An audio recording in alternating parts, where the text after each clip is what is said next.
Hi everyone, and welcome to week 6 of our Festivals and Fireworks Sew-Along, hosted by Pat Sloan at her website ilovetomakequilts.com.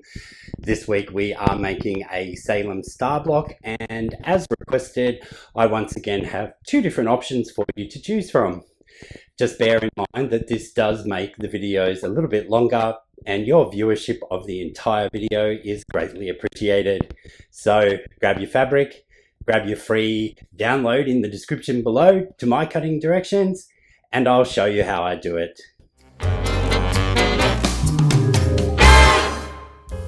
As we did last week, let's start with option A, because why start at B? Anyway, in this one, we're going to use sew and flips to create our elongated chevrons there for the outside of this Salem star block. So for that, we just need pieces C and D from our cutting sheet, which you'll find in the description box below. With those, we need to separate our D stack into 2 lots of 4, which I do at a later moment, but let's take 2 of our C squares for now and draw a diagonal line corner to corner, and we'll do the traditional sew and flip method first. In this video, I'll show you 3 different ways that you can do the sew and flips. Not really anything, major or rocket sciencey, but what we'll do here is start by drawing our diagonal line corner to corner and then placing our small square on top of our rectangle, lining up all of our edges, and then we'll take that to the machine and we'll stitch just to the right of our drawn line. I stitch just to the right of the drawn line, as that allows for any fabric that may be taken up by the thread once we've sewn that seam to maintain our perfectly matched up sides. Once we've done that, we'll take it back over here, and you can see I am just to the right of that drawn line, and we'll fold this back and we'll find abracadabra that all of our edges are lining up. It doesn't always work out perfectly, and it's okay to unstitch that and do it again if you're not happy with it. Once you have that all lined up, we'll give this a press to keep it into place, and then we'll trim away our back 2 layers. We'll repeat this to do the sew and flip on the other side. Now we are working on the right hand side of these pieces, and to do that you always start with your feature fabric horizontally on your cutting mat.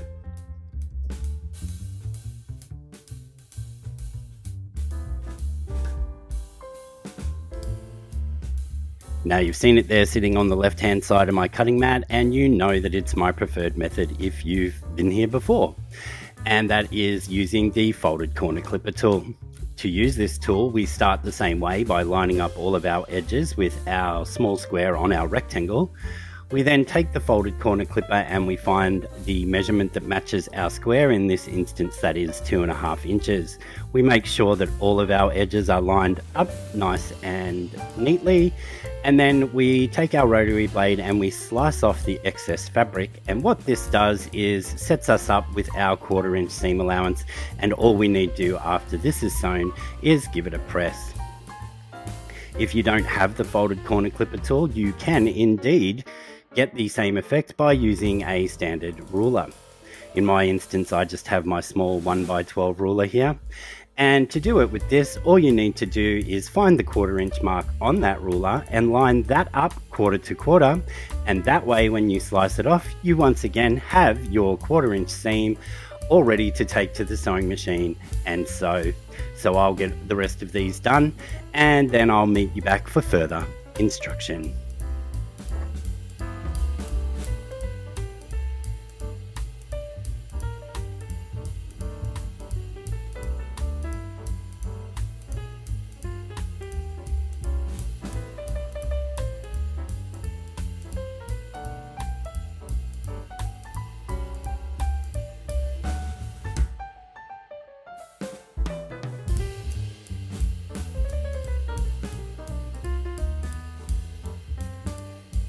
Just remember, as I said, you need to have your piece horizontally in front of you, and you will get matching angles on all of these for the right hand side of our piece that we're working on.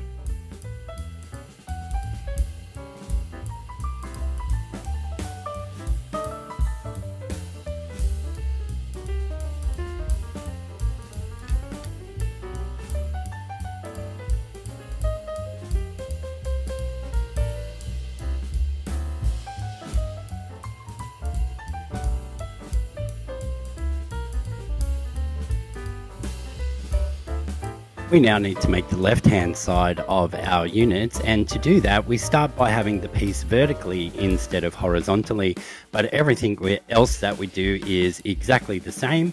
So go ahead and put your sew and flips on each end of these ones, remembering to always have your rectangle fabric in the vertical position when placing the sew and flip.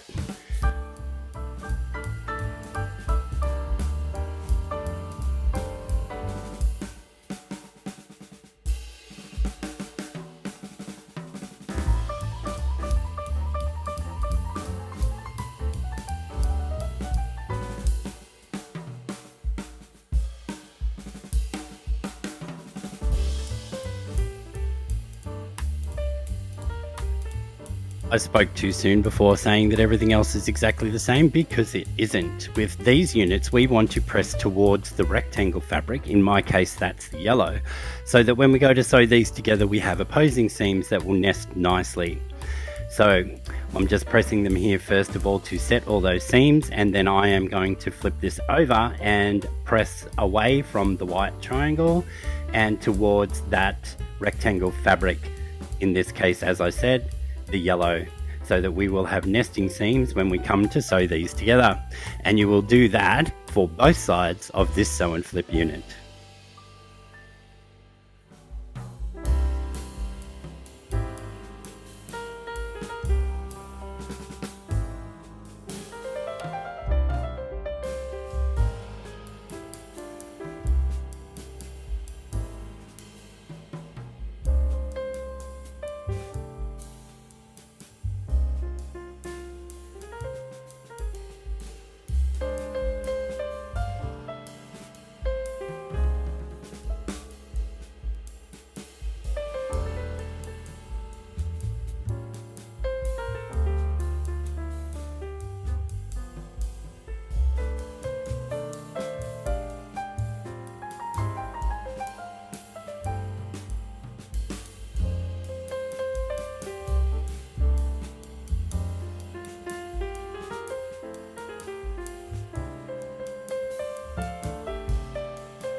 With both halves of our unit now made, we just need to sew these together, making sure that we have our placement correct.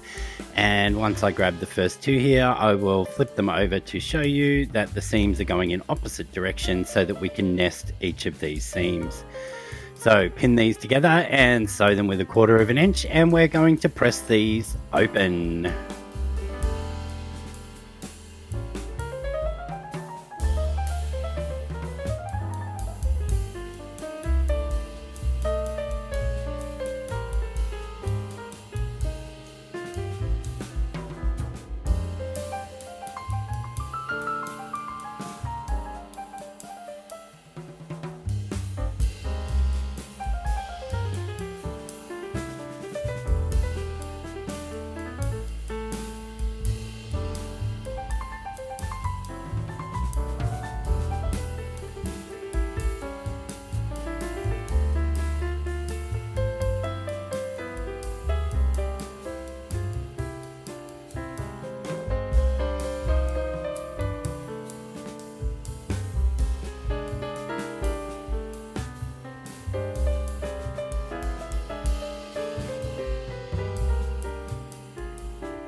Now we're going to move on to making the center of this block, which is a square in a square, or diamond in a square, or square on point. They have a million different names. So for this we need our fabrics B and E, and with our E squares we just need to cut those in half once on the diagonal before we can progress. What we're then going to do is fold each of our half square triangle units that we just created in half to find the center, and we're also going to find the center of our B square. We're then going to line these centers up on opposite sides first of all, before taking it to the machine and sewing our 1/4 inch, because we have a bias edge on our little half square triangles that we just cut, we are going to place those on the bottom towards the feed dogs, and you'll find that you have less problems and less stretch than if it was on the top. So we call that bob or bias on the bottom.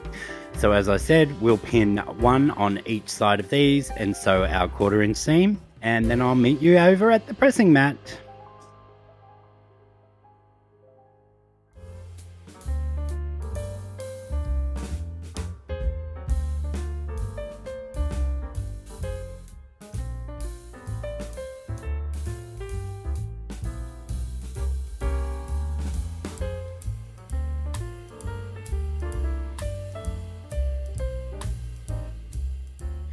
With our first 2 half square triangles now sewn on, we'll give this a quick press to set the seams. I then like to trim away those little dog ears before repeating the process for the remaining 2 sides.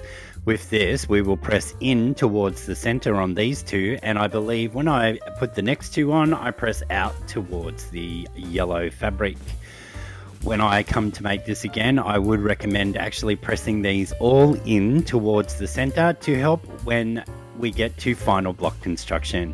So once again, I press these first 2 in towards the center and the next 2 out away from the center, but I would recommend pressing them all in towards the center.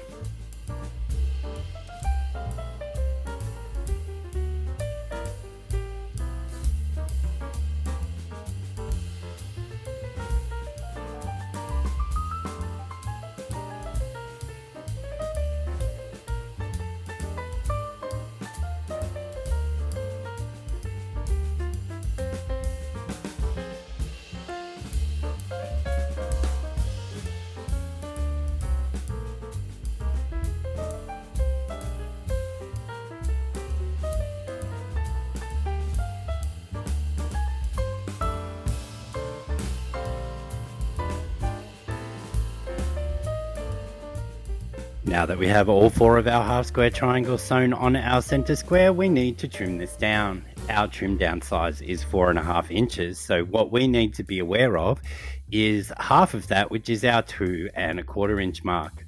We'll line these up in the peaks of 2 of the sides of our diamond and make sure that we also have 1/4 inch between the peak of the diamond and the edge to trim off. Once we trim these 2, we can spin the block around, and it will be a simple matter of putting our 4.5 inch measurement on our freshly cut sides and double checking once again that we are hitting those corners at the 2.25 inch mark with 1/4 inch outside. It's a very easy trim down once you get everything visually in the right space.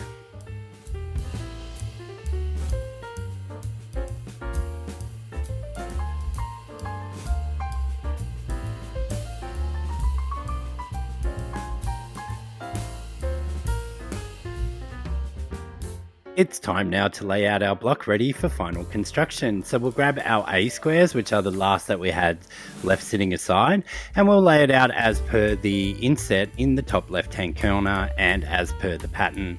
We'll then sew this using 9-patch construction, which means that we'll start by sewing all of our vertical rows and then our horizontal rows.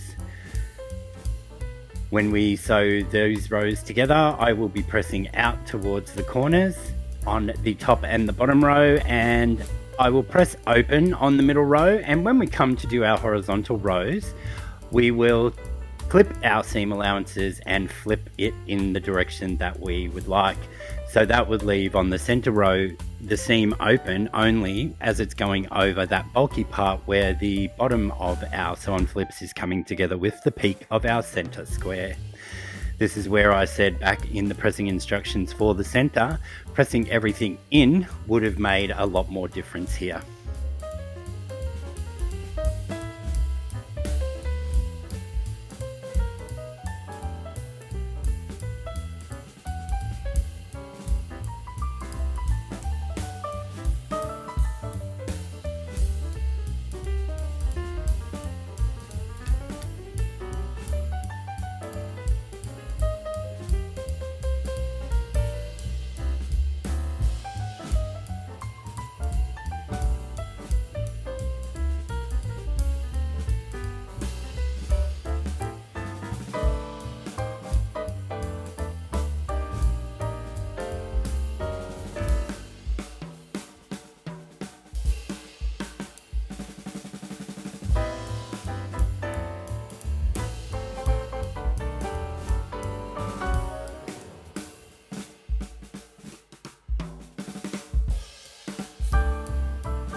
Now that we have all of our vertical seams sewn, we'll just give this an all-over press to ensure that everything is as it should be before we pin this together and get ready to sew our horizontal seams.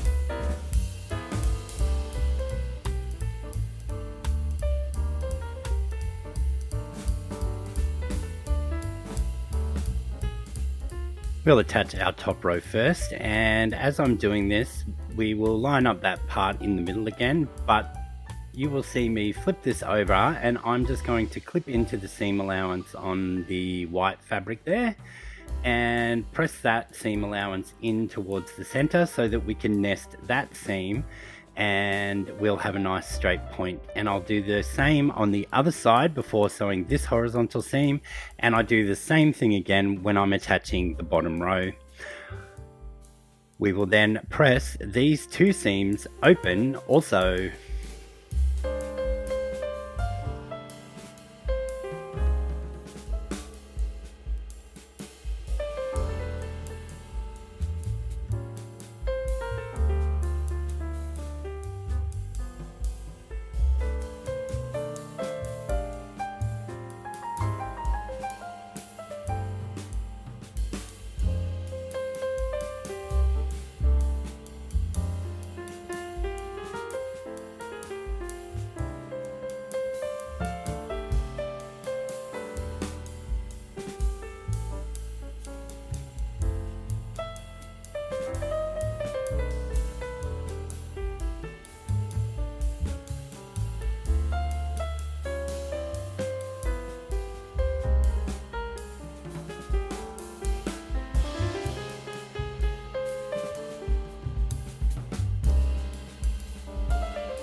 We will do the same again and press this final seam open also, and the block using option A will be done, and we'll move on to option B.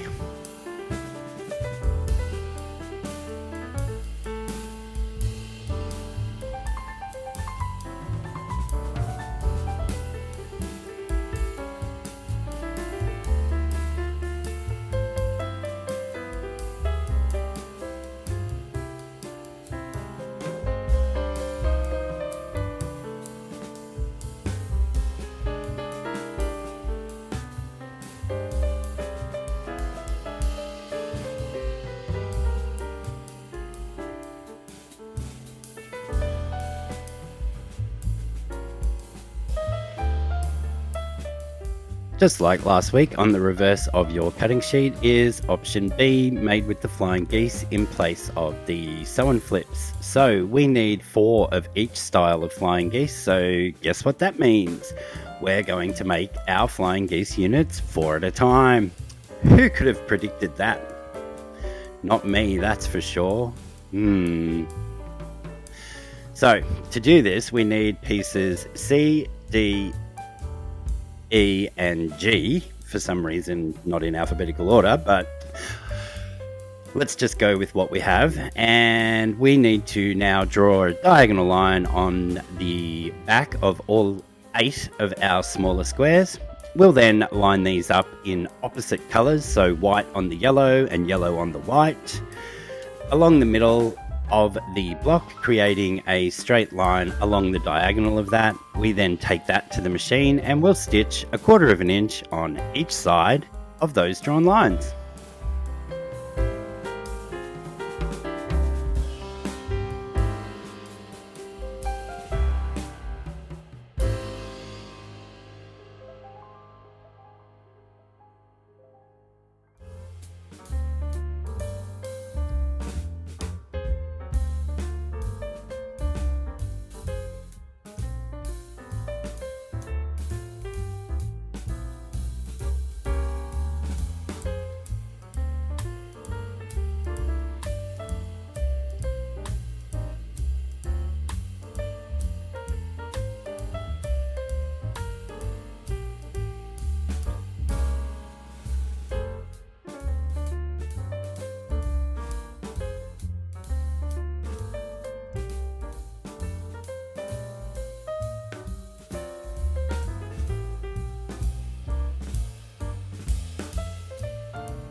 Now that we've stitched on each side of our drawn line, I like to give these a quick press first to set those seams before cutting them in half along the drawn line. I'll then press all of the smaller triangles up away from the large triangle. It will look like a love heart or a cat's face, or I don't know what else. Maybe you can tell me in the comments below. Once we've done this, we'll take the remaining squares, making sure to match our colors, and place them once again diagonally from the two peaks down to the bottom corner of our large triangle. Once again, we'll take that to the machine and we'll sew 1/4 inch on each side of our drawn line.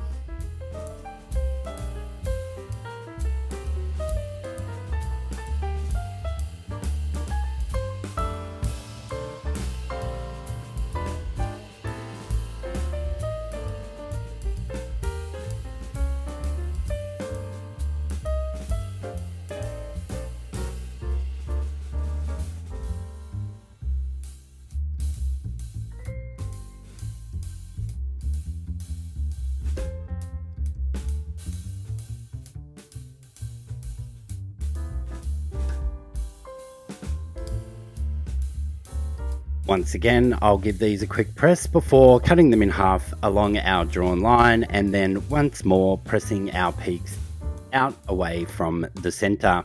Once that is done, it will be time to trim down our flying geese units.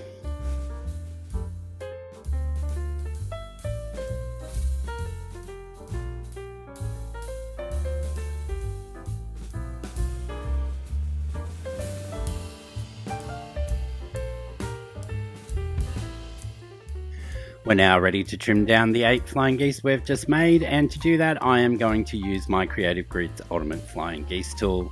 You take a look on the list on the left hand side of the tool there, and it will give you the reference line that you need to line up to do your first 2 cuts. You line that reference mark up inside the peak of your flying geese unit, and I smush the fabric a little bit if I need to before trimming down the first 2 sides.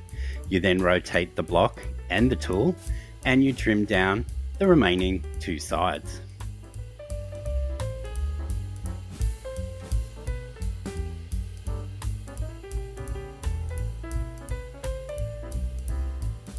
If you do not own the Ultimate Flying Geese tool, it is possible to trim these down using a standard quilting ruler. In my instance, I use my 6.5 inch square. Because our finished size for this is 2 inches by 4, we need to trim this down to 2.5 by 4.5. So half of 4.5 is 2.25, and we need 1/4 inch from the edge. So we line up the point at the 2.25 inch mark, making sure that we've got 1/4 inch above that peak, and that we take a reference from the bottom of the block to ensure that we've got this lined up straight. The bottom of that block is one of the original edges from the large 5 3/4 inch square that you cut, so we know that that's straight. We then can line up our measurements now of 4.5 by 2.5, and you'll see that the diagonal line from the square ruler goes right along one leg of your flying geese, and you trim away the final 2 sides. So if you don't have the tool, it is still possible to do this method and have perfect flying geese every single time. I'm now going to return to using my Ultimate Flying Geese tool, as it's a lot less thinking and quicker.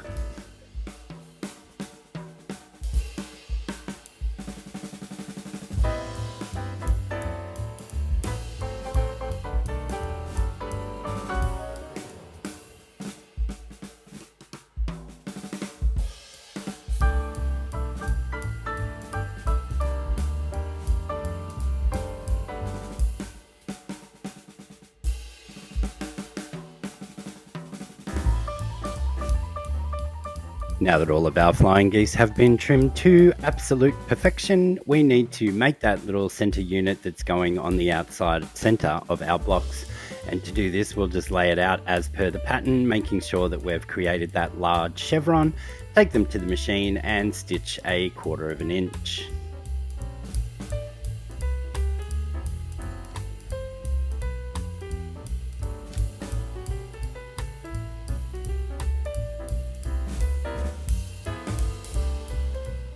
You would have noticed there that I stitched with the peak of the flying geese unit on the top rather than the legs of the one that's underneath, and that's so I could watch where my needle was going to ensure I don't lose that point. We're now going to clip into the seam allowance on either side of our peak there before giving these a press, and we're going to move and maneuver that seam allowance in the opposite direction so that the bulk is controlled. The legs of the geese will go down and the peak of the geese will go up. And I'll show you that first one time when I'm pressing and then fast forward through the rest.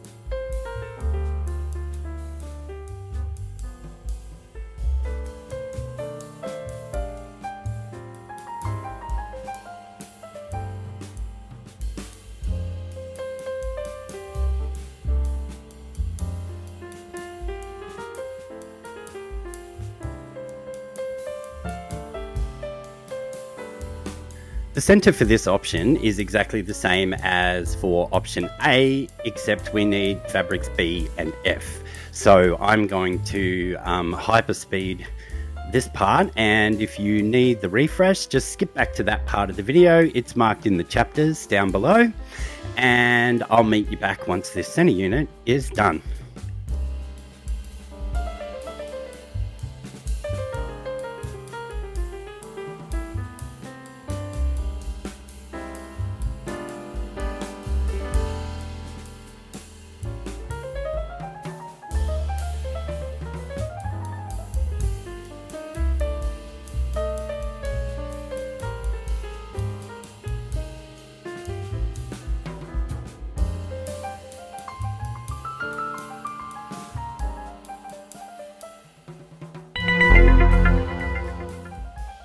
We interrupt this broadcast to bring you an important message. I did in fact press these in towards the center on all four sides when I did this one, and it comes in real handy for matching up those peaks on the flying geese. We now return you to your regularly scheduled program.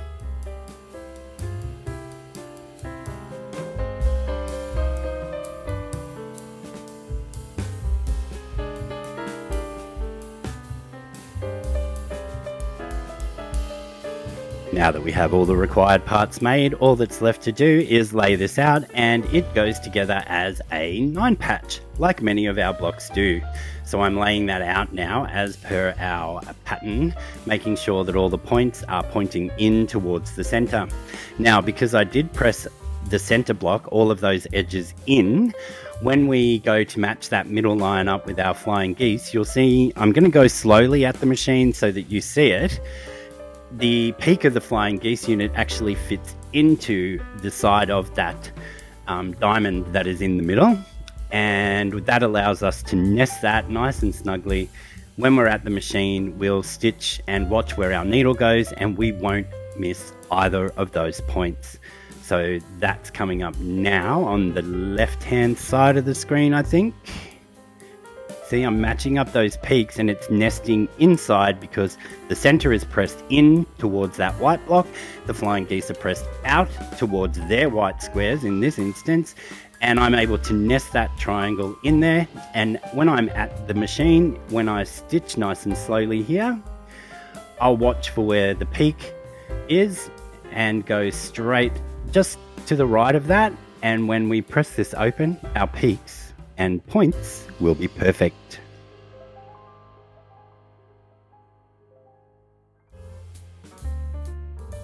We'll just give these all a finger press now. So the top and bottom row will go out towards the solid white corner square, and this center one we will press open as we did before. I'm going to zoom in here now, and you'll see that because of the care that I took, our points are practically perfect.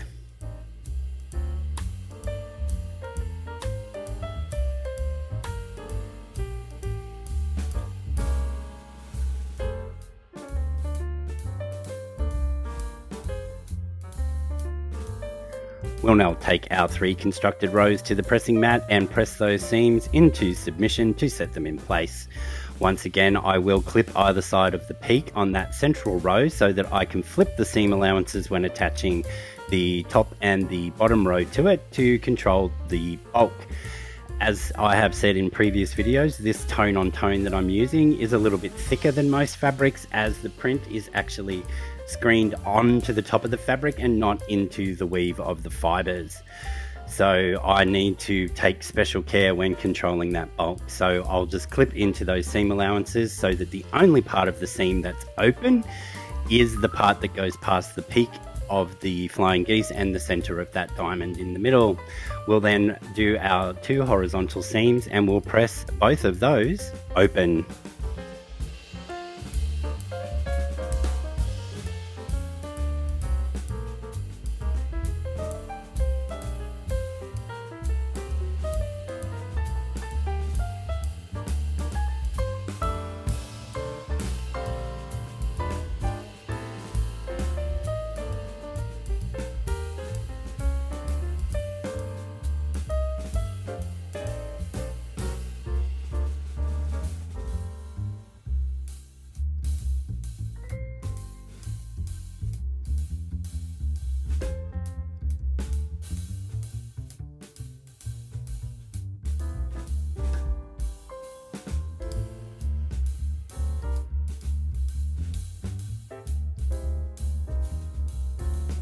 As my little friend there on my sewing machine just said, I would really appreciate if you could please like the video, share it with a friend, they might be interested, and if you haven't already done so, click that little subscribe button, but most importantly, when subscribed, make sure you tickle that little bell so that you'll be notified of all my releases and you won't miss a thing.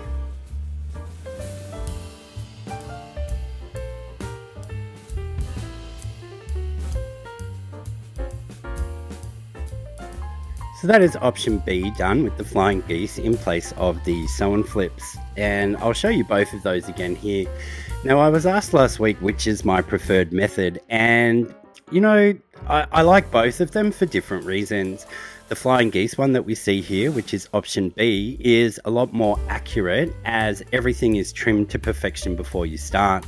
Option A with the sew and flips allows you to feature your fabric in that large piece on either side of your chevron, but can be slightly wonky if you don't get your sew and flips just perfect. So and there's a little bit more waste with option A because you're trimming those bits off. So I like both. So that wraps up week 6 of our festivals and fireworks sew along. And as you would have heard at the end there, I didn't really have a favorite preference because they are both good for different reasons. As we have done this week's block, we are able to finish the entire central section of our quilt top, and I'll get that pieced off camera and show you next week. So until then, bye for now.